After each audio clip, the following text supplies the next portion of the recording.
Seandainya aku bala bersayap, terbanglah ke negeri Baghdad. Kalau salamku tak disambut dengan semangat, berarti kalian tadi malas sholat. Assalamualaikum warahmatullahi wabarakatuh.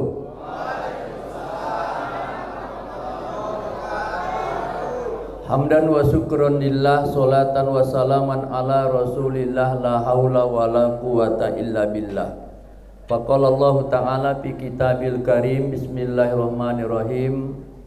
Ya ayyuhalladzina amanu kutiba alaikumus syiyamu kama kutiba alal ladzina min qablikum la'allakum tattaqun.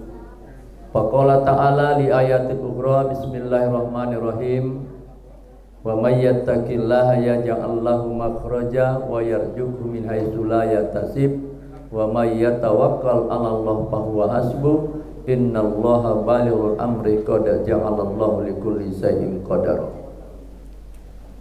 Bapak Rektor Universitas Muslim Nusantara Dr. Firman Shah yang hadir bersama dengan kita, lengkap dengan Wakil Rektor 1, 2, 3, dan 4, seluruh senior, para dekan, ketua prodi, dosen, staf, Sivitas Akademika Universitas Muslim Nusantara Al-Wasliyah Sumatera Utara. Bapak dan Ibu hadirin yang berbahagia, kita semua yang hadir di majelis ini insya Allah dimuliakan dan dirahmati Allah Subhanahu wa Ta'ala. Memang agak kaku kurasa ceramah sekali ini, agak formal, pakai meja, pakai kursi. Tapi tadi Pak Firman bilang ada peningkatan dari duduk ke kursi. Terus ditanya Pak Firman, Pak Sukri, itu amplopnya ada peningkatan enggak? Sebenarnya saya tidak berpikir ke isi amplop itu, tapi Pak Firman belum kita pikirkan, sudah dipikirkannya duluan. Tapi kita tengok buktinya nanti. Biasanya kena rektor baru, mungkin semangat baru, wajarlah bertambah, ya kan? Kalaupun tak ada penambahan, nggak tahu lagi lagu itu. Baik Bapak dan Ibu hadirin yang berbahagia, jamaah yang dimuliakan Allah Subhanahu wa Ta'ala, ada 4 hal yang dijanjikan Allah kepada orang yang bertakwa. Apa saja yang 4 itu? Apakah kita dapat atau tidak? Ikuti ceramah saya bersama Daud Sagita.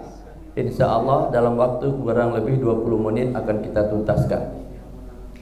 Ya ayyuhalladzina amanu kutiba alaikumus syiyamu kama kutiba alal ladzina min qablikum la'allakum tattaqun. Hai orang-orang yang beriman, diwajibkan kepada kamu berpuasa sebagaimana yang diwajibkan kepada orang-orang sebelum kamu, agar kamu menjadi orang yang bertakwa. Di awal kalimat adalah amanu. Kenapa mesti orang yang beriman? Sebab orang beriman itu memiliki 4 karakter. Kalau tak ada yang 4 ini sama dia tandanya tidak beriman kepada Allah, apalagi terkait dengan puasa. Rata-rata yang terkait dengan ibadah mahdoh yang diperintahkan Allah itu awal katanya dengan amanu. Ya ayyuhalladzina amanu aqimus shalah wa atuz zakah. Setiap kalimat yang awalnya amanu itu berorientasi perintah Allah kepada ibadah mahdoh. Tidak dipanggil ya ayuhan nas, ya ayuhal muslimun, tidak. Tapi Allah panggil dengan kalimat amanu. Karena tidak sembarangan orang beriman itu. Karena orang beriman itulah maka diberikan Allah 4 sebab kenapa kita diperintahkan Allah berpuasa. Kenapa diperintahkan Allah kita sholat? Kenapa diperintahkan Allah kita bayar zakat? Kenapa diperintahkan Allah kita untuk menunaikan ibadah haji? Karena orang beriman itu memiliki 4 sebab. Yang pertama adalah innal mu'minuna sabirun. Karena orang beriman itu sabar. Kalau tak sabar, tak bisa. Bayangkan terik panas matahari sampai 32 derajat Celcius. Siapa yang tak selera nengok es dawet? Pasti, tapi sabar kita tahan. Nanti kau ya begitu. Ada masanya kau kusikat. Sabar kita. Yang kedua, orang beriman itu innal mu'minunal mukhlisun, karena sesungguhnya orang beriman itu ikhlas. Apa itu ikhlas? Setingkat kita, ikhlas itu adalah Kita biarkan Allah memberlakukan takdirnya sama kita. Itulah ikhlas. Mau Allah kasih jabatan, alhamdulillah. Mau dicopot jabatan, tidak masalah. Tidak perlu kita gerusah-gerusuh. Ganti gubernur, aku kepala dinas apa tidak? Ganti wali kota, aku kepala dinas apa tidak? Nggak perlu. Kita relakan. Biarkan Allah memberlakukan takdirnya sama kita. Meninggal suami kita, no problem. Pindah bini kita sama orang lain, no problem. Kita biarkan saja. Apalagi macam kita laki-laki, pergi bini kita, ngapain kita cari-cari? Tak kita cari aja sudah ada persediaan, ada stok. Pak Sukri. Memang betul kita diuji, kita harus ikhlas dan harus sabar dengan berbagai macam cobaan dan ujian. Kemudian yang ketiga, kenapa orang beriman itu diperintahkan Allah untuk melaksanakan ibadah terkait dengan ibadah madho? Karena orang beriman itu innal mu'minuna sakirun. Karena sesungguhnya orang beriman itu adalah bersyukur. Salat tandai bersyukur, puasa tanda bersyukur. 11 bulan kita diberikan kesempatan, hanya 1 bulan kita dipersiapkan untuk Ramadan. Selepel kita, Ramadan ini bukan arena latihan, tapi sudah kompetisi. Maka ada nanti tereliminasi dia nanti. Ada yang gugur. Kenapa nggak puasa? Nggak tahan aku. Umat mah aku. Padahal di awal sudah dikasih tahu, man shoma ramadanan imanan wa ihtisaban ghufira lahu ma taqaddama min dzambi. Barang siapa yang gembira, ihtisab, berarti sudah dia perhitungkan segala-galanya, pekerjaannya, untuk konsumsinya, keuangannya sudah diperhitungkan.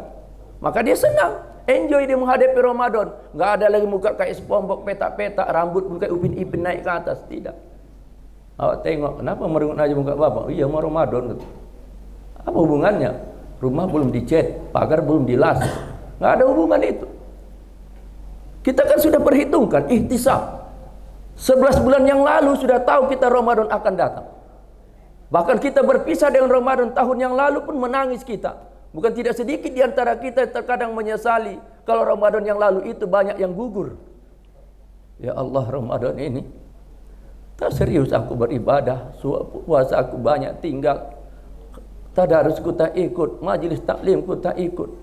Ya Allah, sampaikan umurku lagi bisa beribadah di Ramadan yang akan datang. Allah sampaikan umurnya, tak bersyukur dia. Yang keempat, innal mu'minunal haya, karena orang yang beriman itu memiliki rasa malu. Apa tidak malu dia kalau umpamanya dia tak puasa di hadapan orang lain, enak aja dia minum kopi sambil merokok, mencatur pula lagi dia. Itu kan ngejek itu namanya.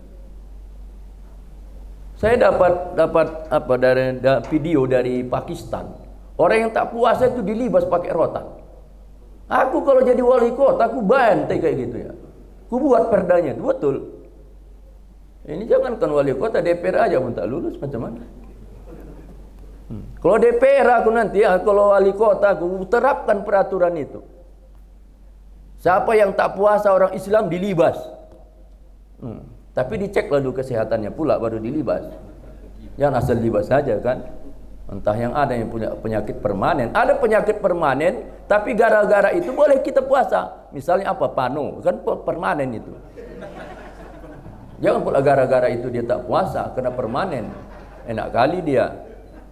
Nah, oleh karena itulah, karena beratnya melaksanakan ibadah mahdoh itu, maka diperlukan orang yang ikhlas, diperlukan orang yang sabar, diperlukan orang yang bersyukur dan memiliki rasa malu. Kenapa?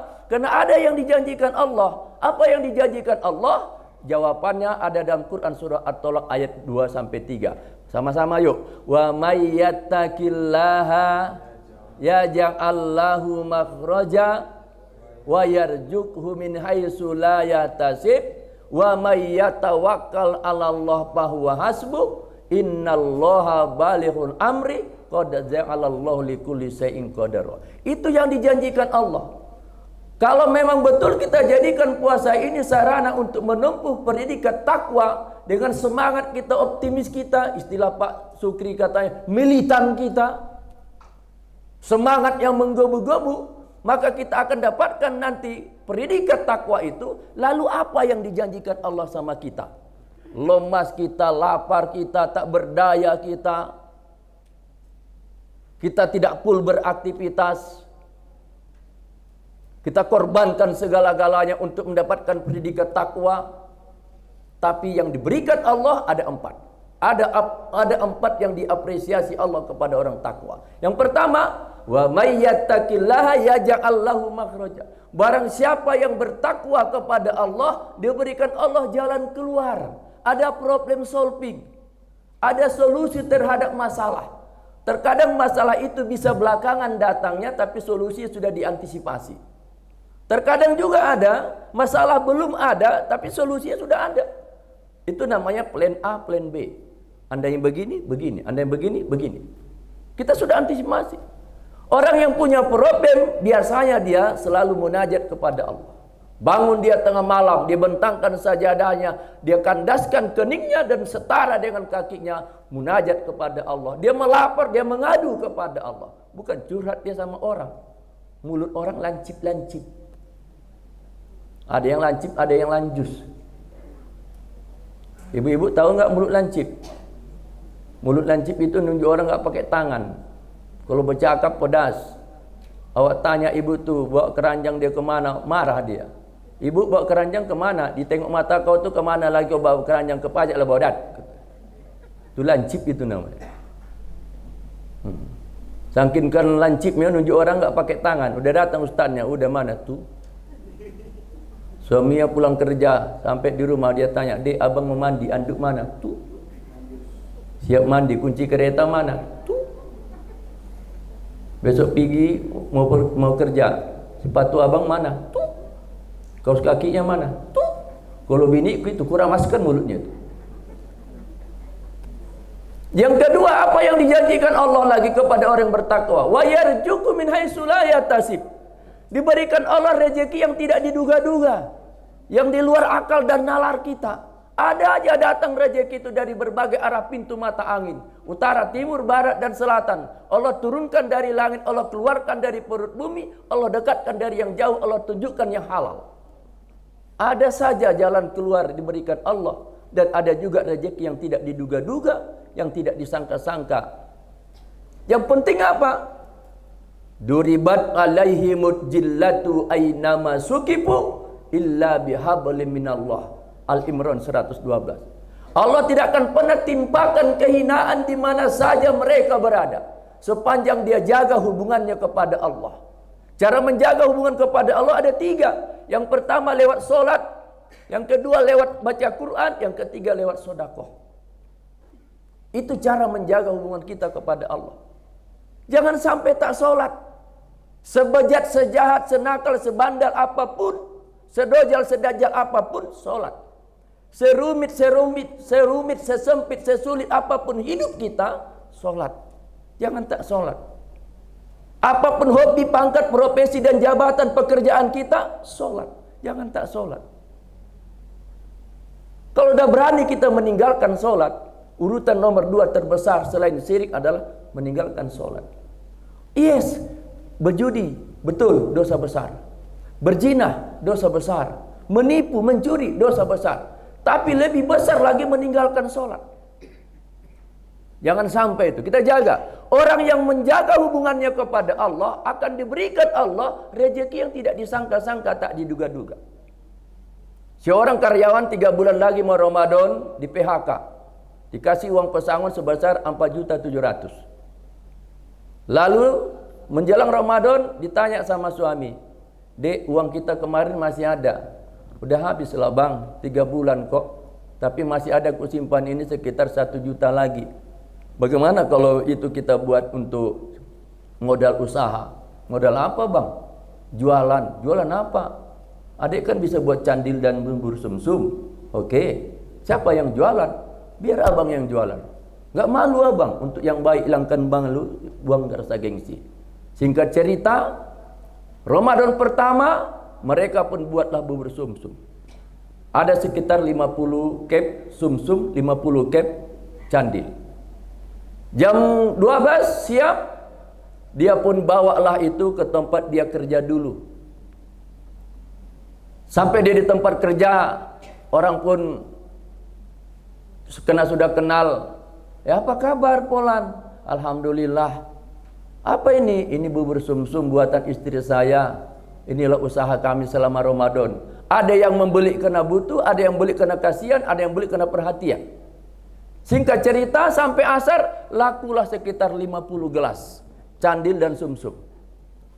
Akhirnya dia jajakan di lampu merah, kalau bahasa orang Medan di perempatan lampu merah, simpang lampu merah. Sampai sekitar mau maghrib, setengah jam lagi, tak ada yang laku.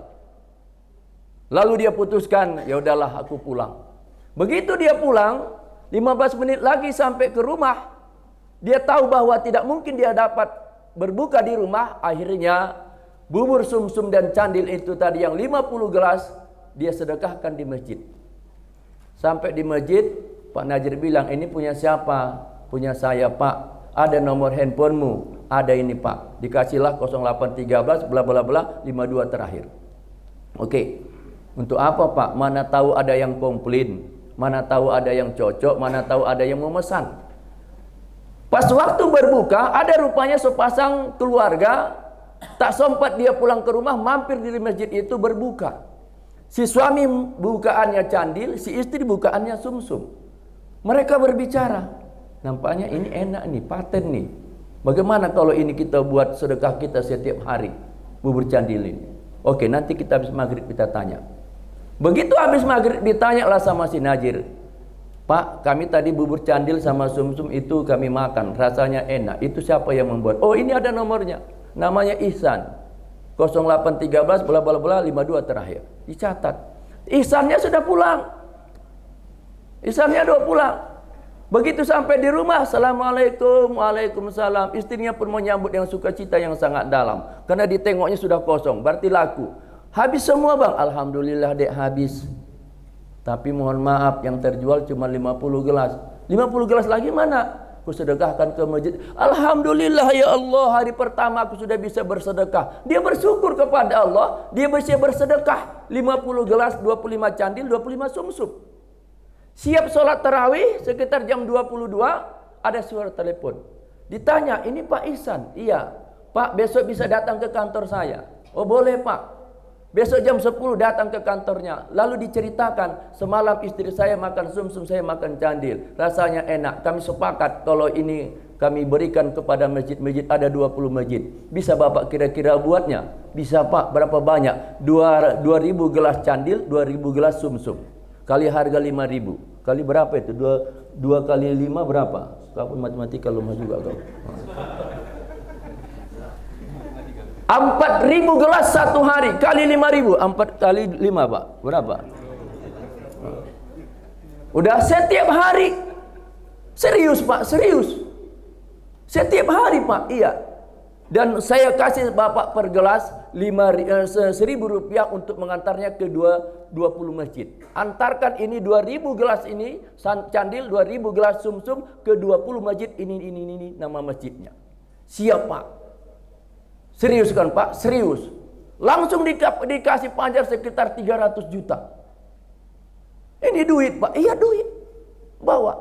Ini panjar. Singkat cerita dia pun pulang. Ditelepon di jalan. Dek, cari mama 8 orang untuk buat sumsum sama candil hari ini juga. Untuk apa bang? Kita dapat orderan sebanyak 4.000 gelas. Serius bang, serius. Abang bawa duitnya? Iya, bawa.